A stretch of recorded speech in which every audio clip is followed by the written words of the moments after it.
to Marley's music class. I'm Marley. I'm Eva. Together we are two of the class girls, and we've got a special guest with us today.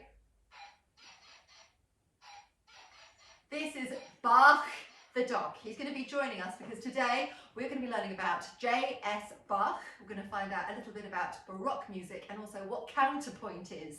Some pretty big hitters there, so are you ready? Yeah! First up, before we talk about J.S. Bach, we should listen to a bit of J.S. Bach. So this is what his music sounds like.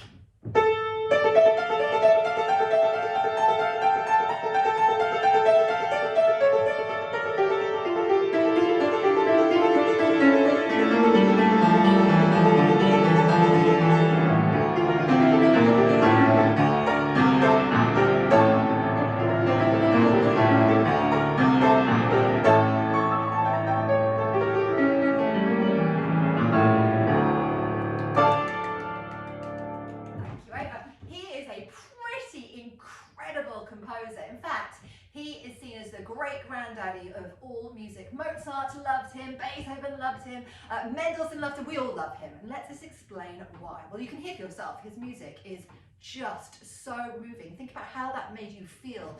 And let's think about how this next piece is going to make us feel. So if you're going to play a little piece of Bach.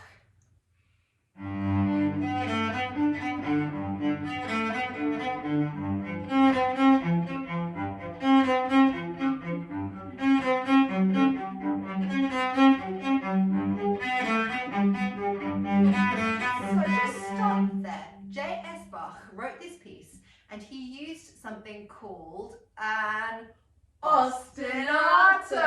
Did you hear that? It's a pattern that keeps repeating and repeating. We've covered ostinatos in Marley's music class before, so do feel free to go back and look at ostinatos. But Baroque music, which is a style of music or a time of music, used a lot of ostinatos, and that's what Bach used. It's a method of just keeping the music moving along. What have you described it as in the past, Eva? Kind of like the engine in a car, keeps everything rolling. So it's exactly what it does. Now, J.S. Bach, he was an incredible composer, but he was quite wild as well. So some of our favourite Bach facts. I'll start. He's German. He was married to his cousin. Got married to his cousin. Yes, he also had 20 children. Good luck with that kind of homeschooling, J.S. Bach. 20 children. Oh, I love this fact about Bach. He wanted to see a concert so much he walked 280 miles. That is a pretty long way to go and see a concert, and he liked where he was so much. By the time he got there, he stayed there for 4 months. That is dedication. What else do you like about Bach? He once got arrested because he tried to duck out of his job He once tried to leave a job with a very, very famous person, very, very influential, and so they put him in jail. That'll teach him. So Bach was quite a renegade. He was quite a wild kind of guy, but it really does reflect in his music. Also, you know about Beethoven going deaf and having to compose. Well, poor Bach, he went blind. So he had so much to contend with, and yet he still wrote these incredible pieces. Right, on to counterpoint. So put your cello down. We've talked about ostinatos, we've learned a little bit about Bach, and we also know what his music sounds like. But what about counterpoint? Now, a lot of musicians get confused as to what counterpoint is, so we're going to use these ribbons just to show you. Now, I've got the navy ribbon.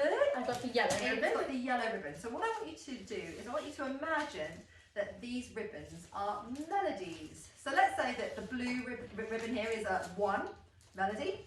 And the yellow ribbon's the other. Okay, so I'm going to get my melody. Okay. You get your melody. And the melody. And let's imagine we're playing both of the melodies at the same time. La la la la la la la la la, and look what's happening to the ribbon. It's become a really pretty entwined ribbon. Looks a bit like a maypole ribbon. Yeah. So you can see both of the colours. You can see the yellow and the blue. They're both the same strength. You can't just see one colour over the other. So let's get this ribbon and let's show you how it works on the piano.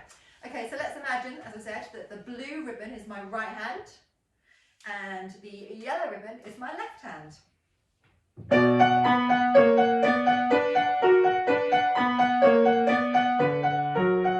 Right, let me explain what's happened there. So this is a piece that is called a minuet by Bach, but it's also an example of something called counterpoint. So counterpoint is when both melodies are both really strong and they entwine together.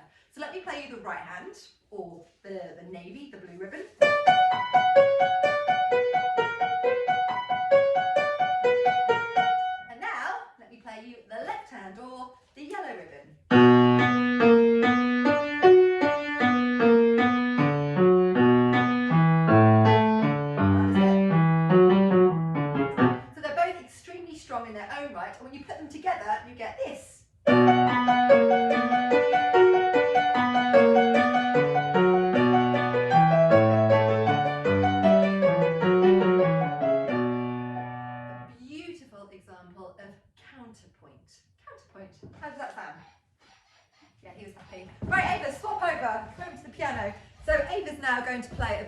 by Bach. What are you going to play? I'm going for the Well-Tempered Clavier. Oh, this is very, very famous. Again, it's influenced a lot of people. Let's listen out. Let's see what we can hear when Ava plays. Go.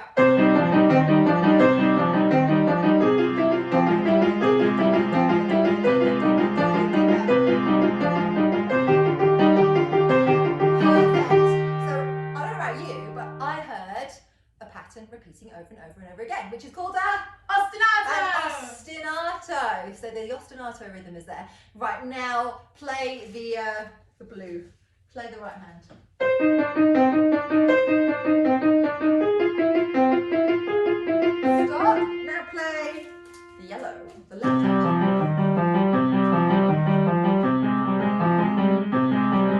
Stop. So hang on, which one sounded more important? They both kind of sound the same. Which tells me They're both as important. they're both as important, which tells me it's counterpoint. I'm using my ribbon. They're all entwined, both melodies, equal importance, intertwining with each other to make an even bigger melody. So go again, let's listen to ostinato and counterpoint.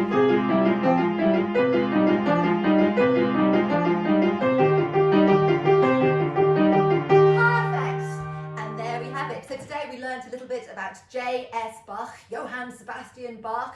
We introduced you to some Baroque music, which is the era that he wrote for, and we learnt about counterpoint with the help of these ribbons. Ava, you tell them what to do. Like and subscribe for more music classes. Thank you so much for joining us for Miling's music class. From Bye. Ava, from me, and from Bach the dog.